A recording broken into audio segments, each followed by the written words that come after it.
pause muna, this is not just a dramatic painting. This is by Felix Resurrection Hidalgo, one of the OG Filipino art icons noong Spanish period.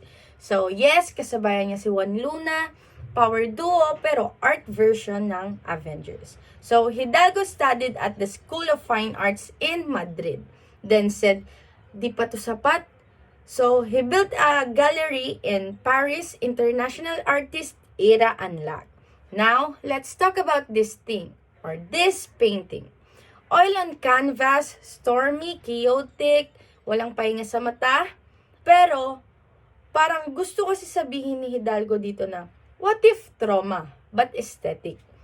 Waves are violent, the sky is angry, and everyone looks like they're 1 second away from the disaster. So, this reflects Romanticism, an art movement obsessed with intense emotion, suffering, and nature being more powerful than human. Basically, sinasabi lang dito na tao equals small, kalikasan equals boss level. The loose brush strokes and dark colors, intentional yan.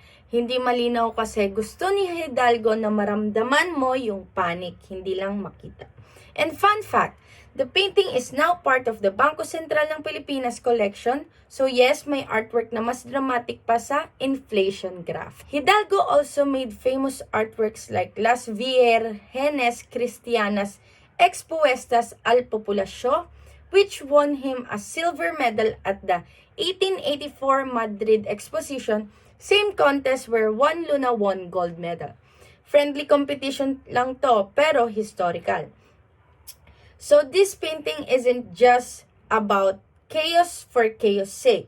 It's about struggle, emotion, and the Filipino artist proving he belongs on the national or world stage even under the Spanish era. Drama, yes.